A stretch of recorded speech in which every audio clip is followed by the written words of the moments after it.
नमस्कार प्यारे बच्चों। तो इस वीडियो में हम देखेंगे क्लास 10th की एक अभिक्रिया विस्थापन अभिक्रिया। तो यदि आपको वीडियो अच्छा लगे तो लाइक करना, शेयर करना और चैनल को सब्सक्राइब करना न भूलना। तो चलिए शुरू करते हैं बिना किसी टाइम वेस्ट के। इसमें हम देखेंगे विस्थापन अभिक्रिया क्या होती है, उसकी परिभाषा क्या है और इसको एक उदाहरण द्वारा समझेंगे।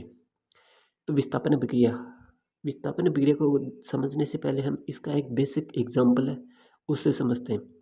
जैसे आपके पास जो बॉक्सिंग होती है, यानी कि जब कुश्ती होती है तो कुश्ती दो पहलवानों के बीच में होती है। जो पहलवान ज़्यादा शक्तिशाली है वो कम शक्तिशाली पहलवान को रिंग से बाहर निकाल देता है, फेंक देता है। उसी तरह यहाँ पर विस्थापन अभिक्रिया है वो होती है, यानी कि यदि कोई आपके पास अधिक्रियाशील तत्व है या जो कोई धातु है उसको वो अधिक्रियाशील धातु कम क्रियाशील धातु को उसके लवण के विलयन से अलग कर देती है। यही होती है विस्थापन अभिक्रिया। जैसे वहाँ पर कुश्ती में हो रहा था, यानी कि शक्तिशाली पहलवान है वो कमज़ोर पहलवान को रिंग से उठाकर बाहर फेंक देता है।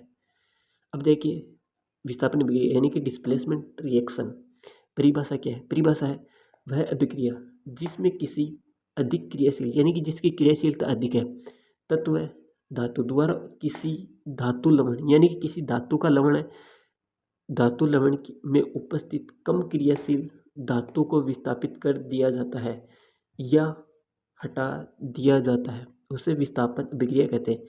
यानी कि ऐसी अभिक्रिया जिसमें कोई अधिक क्रियाशील तत्व है वह कम क्रियाशील तत्व है उसको विस्थापित कर देता है, यानी कि वहाँ से हटा देता है। तो उस प्रकार की अभिक्रिया को कहते हैं हम विस्थापन अभिक्रिया। अब देखिए विस्थापन अभिक्रिया का उदाहरण देखिए क्या है। आपके पास जिंक है, जिंक का सिंबल होता है Zn। तो जब जिंक है धातु, यहाँ पर S सॉलिड है, यानी कि जिंक की अभिक्रिया जब CuSO4 कॉपर सल्फेट यानी कि जिंक की अभिक्रिया कॉपर सल्फेट के साथ करवाई जाती है तो हमें उत्पाद के रूप में जिंक सल्फेट मिलता है और कॉपर यहाँ पर मिलती है।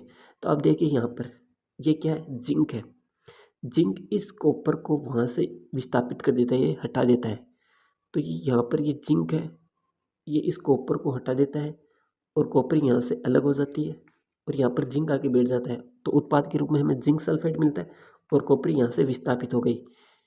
तो ऐसी अभिक्रिया जिसमें अधिक क्रियाशील तत्व है कम क्रियाशील धातु को विस्थापित कर दे या हटा दे, तो इस प्रकार की अभिक्रिया को हम कहते हैं विस्थापन अभिक्रिया। यदि आपको समझ में या कहीं पे भी डाउट है तो आप अपना डाउट है वो कमेंट कर सकते हैं।